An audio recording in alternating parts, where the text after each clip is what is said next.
भाई जो गुरु बचन पे डट गए, कट गए फंद 84 के। बच्चों, परमपिता परमात्मा कबीर जी की असीम कृपा से आज आपको कबीर परमेश्वर की, परमपिता परमात्मा सक्षम भगवान समर्थ परमात्मा की शरण प्राप्त हुई है। गुरुदेव कह रहे हैं बच्चों, आपको परमपिता परमेश्वर समर्थ कबीर भगवान की दया से परमपिता परमात्मा कबीर जी की शरण प्राप्त हुई है। तो आज हम पे दया किसने की है? ये सत्संग सुनाकर हमारे ऊपर दया किसने की? ये ज्ञान समझाकर हमारे ऊपर ये विशेष दया किसने की? गुरुदेव ने। और उसके बाद जब हमें ज्ञान समझ में आया तो हमने शरण किसकी ग्रहण की? अपने गुरु जी की।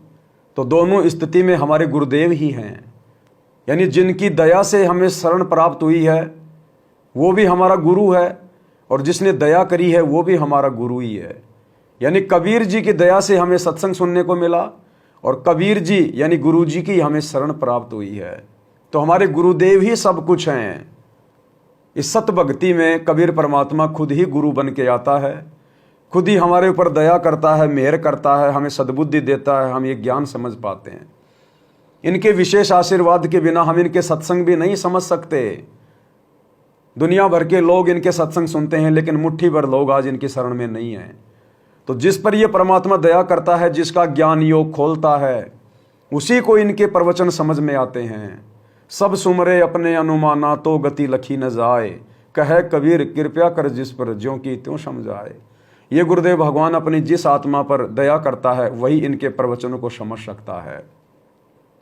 और ये जिन आत्माओं को चाहेंगे उन्हीं आत्माओं को अपनी शरण में लेंगे। अन्य कोई भी, चाहे कोई कितना ही पढ़ा लिखा हो, कितनी अच्छी आत्मा हो, कितना ही धनवान हो, अपनी मर्जी से कोई भी ना तो इस गुरु भगवान को खोज सकता है और ना इनकी शरण प्राप्त कर सकता है। ये तो जिस पर इस दाता की मेहर हो जाए वही आत्मा इस दाता की शरण में आ पाती है।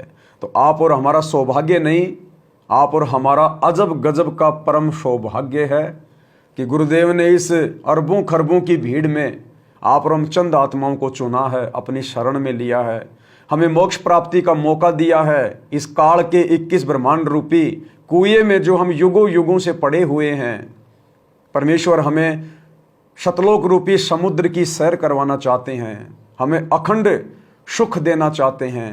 तो आप और हमारी अब क्या जिम्मेदारी बनती है इसके बाद, इसका निर्णय तो हम स्वयं ही करेंगे।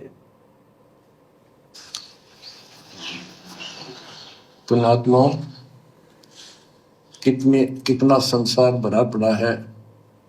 7.5 अरब आबादी है, पॉपुलेशन है पूरे विश्व की। इनमें से आप परमात्मा की शरण में आए हो। आपकी किस्मत इतनी अच्छी है जिसकी कोई तुलना किसी के साथ नहीं की जा सकती।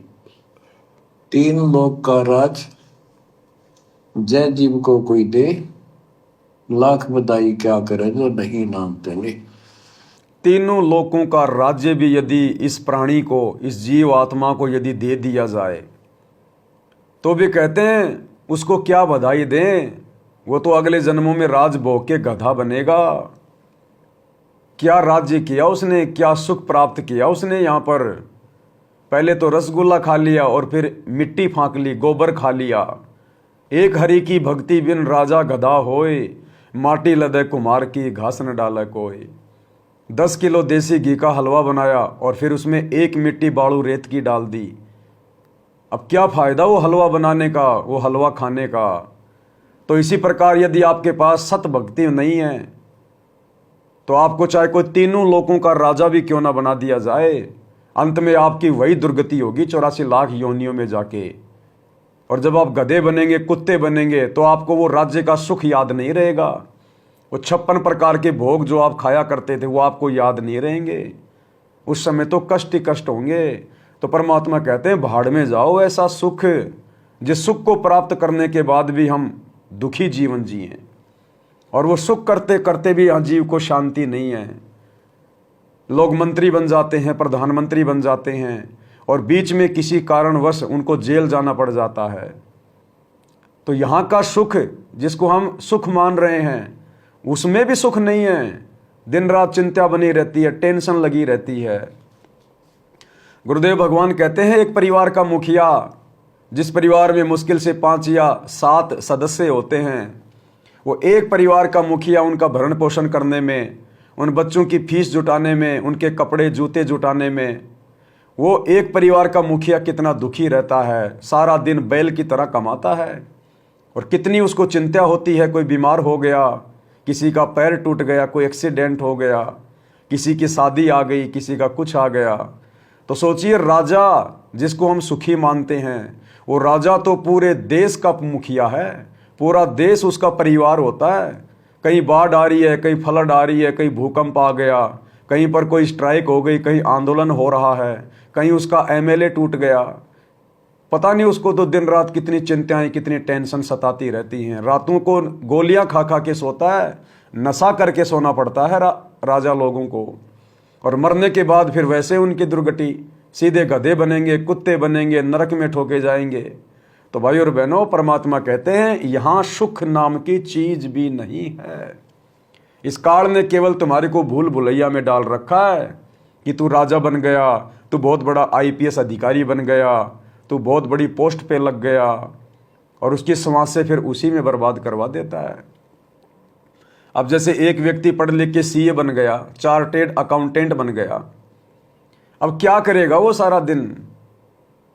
अब सारा दिन वो दूसरों की संपत्ति को जोड़ेगा, कैलकुलेशन करेगा, उसकी फैक्ट्री का, उसकी कंपनी का हिसाब जोड़ता रहेगा, और शाम को उसको पकड़ा देगा।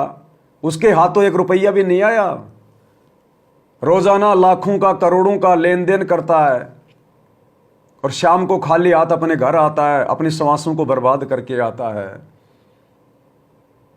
तो जो भाई बहन सीए या अकाउंटेंट हैं, चलो उन्होंने तो जैसे भी अपनी पढ़ाई करी, अपना काम धंधा वो कर रहे हैं, लेकिन आगे हमने अपने बच्चों को सीए नहीं बनाना, अकाउंटेंट नहीं बनाना, हमने अपने बच्चों को बैंक में नौकरी में नहीं लगाना। अगर हम काम धंधा करें तो कोशिश करें हम केवल वही काम धंधा करें जिसमें केवल हमारे शरीर का प्रयोग हो, जिसमें हमारी बुद्धि का प्रयोग हो। वो काम हम ना करें, हम बचें उस काम को करने से, क्योंकि इस बुद्धि से, इन श्वासों से तो हमने भगवान का नाम जपना है, और शरीर से हमने काम करना है। हम अपने खेत में काम कर लेंगे, हम मजदूरी कर लेंगे, वो मजदूरी, वो खेत में काम हम अपने शरीर से करेंगे, और अपनी श्वासों से भगवान का नाम जपेंगे। अब आप जी बैंक में बैठे हैं, लंबी लाइन लग रही है, आपका शरीर भी काम कर रहा है, और आपका दिमाग 1 सेकंड भी खाली नहीं रह सकता उस काम में। उसका लेना, उसका देना, उसके 500 निकाले, उसके 1000 दिए, उसका खाता नंबर लिखना, उसका फार्म भरना। हम भक्ति क्या खाक करेंगे फिर? हमारे श्वासें तो उस फालतू के लेन देन में बर्बाद हो रही है।